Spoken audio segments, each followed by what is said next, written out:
ஆணவ கொலை.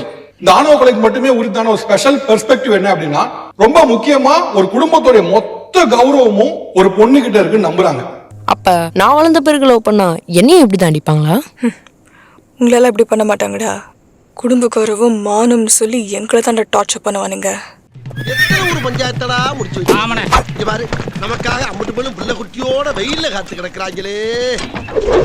ஒரு பொண்ணு ஒரு துணையை சூஸ் பண்ணணும் அப்படின்னு நினைக்கப்போ அந்த துணை வேற ஒரு ஜாதியா இருந்து அந்த துணை நம்ம வீட்டுக்குள்ள வந்துட்டானா நம்ம குடும்பத்துடைய மொத்த கௌரவமும் அழிஞ்சு போச்சு.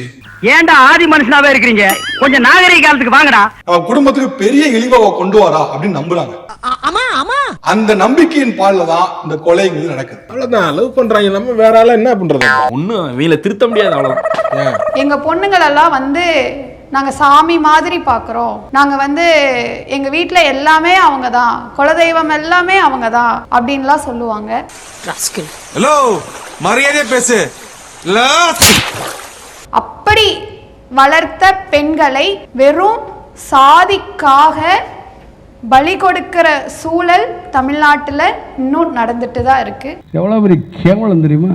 அமெரிக்கா, ஜப்பான், சைனாவில் எல்லாம் நிமிஷத்துக்கு ஃபேஷன் சேஞ்ச் ஆகிட்டே இருக்கு.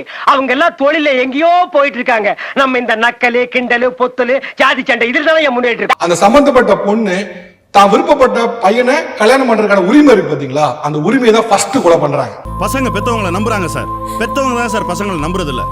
ஆக்சுவலா முதல் கொலைங்கிறது உரிமை தான். ரெண்டாவதா சம்பந்தப்பட்ட பையனையோ சம்பந்தப்பட்ட பொண்ணையோ கொலை செய்வதுங்க. எங்க கௌரவம் காப்பாற்றப்படுது. இதெல்லாத்தோட உங்க மானம், ஜாதி, கௌரவம் இதெல்லாம் முக்கியமா.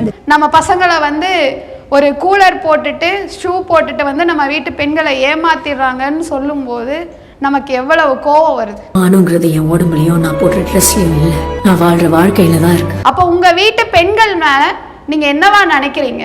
அப்ப உங்க வீட்டு பெண்களை தான் நீங்க தப்பா பேசுறீங்க. வெறுப்பு பிஞ்சிரும். ஐயோ, நான் அப்படி சொன்னவே இல்லையே. இந்த ஹானர் கில்லிங் இருக்குல்ல, இது உலகம் முழுக்க நடக்குது. யுஎனோட டேட்டா சொல்லுது, ஒவ்வொரு ஆண்டும் 5000 ஆணவ கொலைகள் நடக்குங்க உலகம் முழுக்க, இன்டர்நேஷனலி.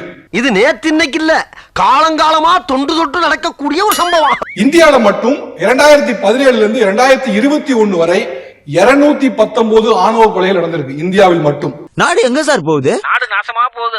இன்னும் சில நாடுகளை பாத்தீங்க அப்படின்னா LGBT கம்யூனிட்டி, ஒரு ஆண் இன்னொரு ஆணை திருமணம் பண்ண நினைக்கப்போ, ஒரு பெண் ஒரு பெண்ணை திருமணம் பண்ண நினைக்கப்போ, அப்ப என்ன ஆகுதுன்னா, என்ன இது நம்ம கலாச்சாரத்துக்கு தான் நடக்குதா அப்படின்னு சொல்லி அந்த பெண்ணையோ அந்த ஆணையோ கொலை பண்றாங்க. இது இந்தியா தவிர மற்ற நாடுகள் நடக்கக்கூடிய கொலைகள். ஆனா இந்தியாவில் மட்டும்தான் எல்லா ஆணவ கொலைகளும் ஜாதியின் பால் நடக்குது. இதனாலதான் மாமா இந்தியா டெவலப்பே ஆக மாட்டேங்குது. நீங்க ஆங்கிலத்துல ஹானர் கில்லிங் அப்படிங்கிறாங்க, ஆணவ கொலை. ஆக்சுவலா நீங்க அப்படியே தமிழ்ல டிரான்ஸ்லேட் பண்ணீங்க அப்படின்னா கௌரவ கொலை தான் வரும். எங்களை பொறுத்து ஆத்திரத்துல செஞ்சாதான் சொல்லுவோம். ஆணவத்துக்கும் ஆத்திரத்துக்கும் உங்களுக்கு வித்தியாசம் தெரியுமா? ஒரு மொத்த குடும்பத்தோட கௌரவம் பொண்ணுகிட்ட இருக்கு நம்புறான். அப்போ என்ன நினைக்கிறான்னா, அந்த கௌரவத்தை மீண்டும் நிலைநாட்டுறதுக்காக அதை கொலை பண்றேன்னு நினைக்கிறான். அப்போ அவன் கொலை பண்றான்.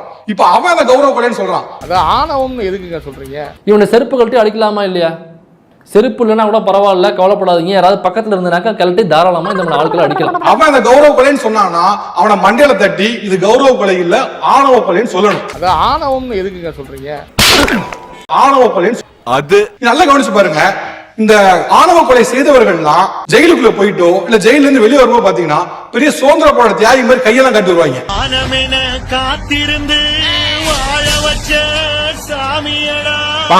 ஏமா யாருன்னா இருக்கிறீங்களா? செருப்பு எதனா வச்சுக்கிறீங்களா? வயசான ஆயா யாருன்னா அந்த செருப்பு எடுத்துன்னு போங்களேன். என்ன தியாகியே நீனு?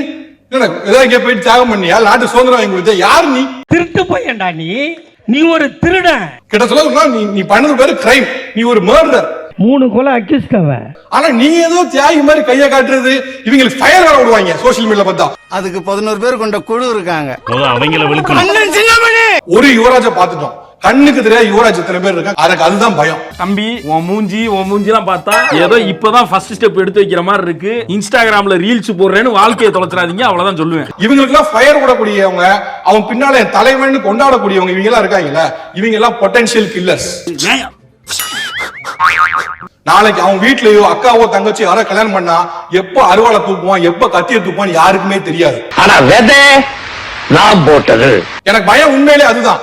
இவங்க பண்ண கிரைமுக்கு உள்ள போயிட்டாங்க, ஆயுள் தண்டனை, தூக்கு தண்டனை, ஏதோ ஒண்ணு நடக்க போகுது. அவன் ரெஸ்ட் ஆஃப் த லைஃப் சிறையில இருக்க போகுது. ஆனா அவனை தலைவனா ஃபாலோ பண்ணி ஒரு பெரிய ஃபாலோஷிப் வச்சிருக்கான்ல, அவன் என்ன ஆவான்? இல்ல அது ரைட்டு, எங்களுக்கு துணைக்கு ஆள் வேணும்ல. எங்க செட்டுக்கு நீ ஆள் இப்ப வேணும். என்ன புடுங்குறேன்னு உனக்கு துணைக்கு ஆள் வேணும். ஏன்னா ஒவ்வொருத்தருக்கும் ஒவ்வொரு பெர்ஸ்பெக்டிவ் இருக்கும். நான் 5 வயதுல இருந்த அறிவு ஒன்று இருக்கும், 18 வயதுல எனக்கு ஒரு அறிவு இருக்கும். அப்ப நான் ஆள் வளர்ந்திருக்கேன், அறிவும் வளரணும். 5 வயசுல எனக்கு என்ன சிந்தனை இருந்துச்சோ அதே சிந்தனை தான் 18 வயசுல இருக்கும். 18 வயசுல என்ன சிந்தனை இருந்தோ அதுதான் 30 வயசுல இருக்கும். அப்படின்னா நீ ஆள் தான் வளர்ந்திருக்க, அறிவு வளர்ற அர்த்தம். ஆளுதான் ஆன மாதிரி வளர்ந்திருக்க, அறிவு பூன அளவுக்கு கூட இல்ல. தமிழ்நாடு வளர்ச்சி அடைந்த மாநிலம் அப்படின்னு சொன்னா which is a fact, அதை யாரும் மாற்றி சொல்ல முடியாது, உண்மையை பேசுறோம். ஆனா ஜாதி என்பது உண்மை அல்ல, இங்கதான் டிஃபரன்ஸ் இருக்கு. உன் ஜாதி கண்ணுக்கு தெரியுமா இல்ல கைக்கு தான் சிக்குமா? கொற்ற மழை தண்ணி ஆத்துல விழுந்தா ஆத்து தண்ணி, கிணத்துல விழுந்தா கிணத்து தண்ணிங்கிற மாதிரி பிறக்கிற குழந்தை அங்க பிறந்தா மேல் ஜாதி, இங்க பிறந்தா கீழ் ஜாதின்னு நம்ம தாண்டா பிரிச்சு பாக்குறோம். நீ ஜாதி பெருமை பேசினாலே என்ன செய்ய விரும்புற அப்படின்னா, உனக்கு மேல ஒருத்தர் இருக்காங்கிறத ஒத்துக்கிற, அதே போல உனக்கு கீழே இருக்க ஒருத்தர் இருக்கான்னு ஒத்துக்கிற. இங்க பாருங்க, ஏழைப்பட்டவங்கிட்ட மியூசியம் இருக்கிறதும் கீழே இருக்கிறவங்க வரலாறு பேசுறதும் வீரம் இல்ல. எவன் ஒருத்தர் நான் தான் ராஜா நான் தான் மந்திரி நெஞ்ச நிமித்தி நிக்கிறான் அடிச்சு சமமாக்குறதா வீரம். நம்ம என்ன நினைக்கிறோம்னா கீழே ஒருத்தர் இருக்கான்னு சந்தோஷப்படுற, ஆனா நீ யோசிக்காத விஷயம் என்னன்னா உனக்கு மேலேயும் ஒருத்தர் இருக்கான். நீ ஒருத்தனை அடிமையாக நினைப்பது போல உனக்கு மேல இருக்க ஒருத்தனும் உன்னை அடிமையா நினைக்கிறான். இது தெரியாம தான் நம்ம பேசிட்டு இருக்கோம். தம்பி இது மாதிரி 4 பேர் கேள்வி கேட்டிருந்தாங்கன்னா நாங்க திருந்திருப்போம் தம்பி. திருநெல்வேலியில ஒரு ஊர் இருக்கு. அந்த ஊர்ல போனீங்கன்னா ஒவ்வொரு தெருலையும் போர்டு வச்சிருப்பாங்கல்ல, எந்த தெரு எந்த ஊருன்னு குறிச்சிருப்பாங்கல்ல, அந்த போர்டு வந்து ப்ளூ கலர் போர்டு, வெள்ளை கலர் ஃபாண்ட். அவங்களுக்கு பிரச்சனை என்னன்னா அந்த ப்ளூவை கண்டா எரியுது. ஏதாவது ஒண்ணுன்னா உள்ள புந்து அடிப்போம்ல. இத சொன்னாம்பா. அவனை பாருங்க, ஒரு கலரை கூட அவனால டாலரேட் பண்ண முடியல. அது எப்படிப்பா உடம்போட ஊர்னது மாறும்? உப்பு தண்ணில ஒரு வாரம் உன்னை ஊற வச்சு 4 தட்டு தட்டினா எல்லாம் மாறிடும். அப்ப யோசிச்சு பாருங்க, ஒரு கலரே உன்னை டிஸ்டர்ப் பண்ணுது. நாளைக்கு உன் கிராமத்துல இருக்க ஒருத்தன் ஒரு தலித் பொண்ணை கல்யாணம் பண்ணிட்டானா உனக்கு எப்படி இருக்கும்? குடும்பத்தை அழிங்கடா, அந்த கிராமத்தை நொறுக்குங்கடா, அந்த கிராமத்துல பெரிய கிராமத்தை உண்டு பண்ணுங்க. ஏன்னா என்ன பிரச்சனை ஆகுதுன்னா, என்னோட ஷோல ஒருத்தன் சொன்னாங்க, எனக்கு ஒரு அவ்வளவு பெரிய ஷாக்கிங்கா இருந்தது. ஒரு பட்டியலத்தை சேர்ந்த ஒருத்தன் திருமணம் செய்து கொண்டதுனாலேயே ஒரு ஊர்ல கட்ட பஞ்சாயத்து வச்சு நீ எல்லாரும் காலையும் விழணும்னு சொல்லி அந்த பையனை கால் விழ வச்சாங்க. சாதி உங்களுக்கு சாக்கடை மாதிரி, எங்களுக்கு சந்தன மாதிரி.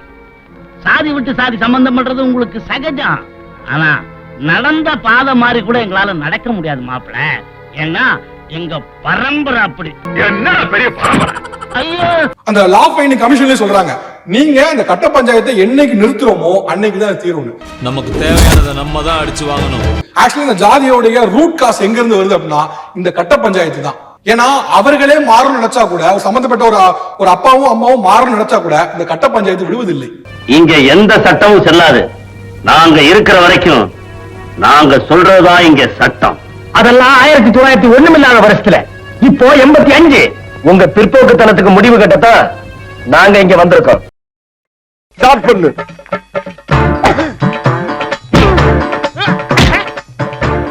இங்கிட்டு வா. அப்படியா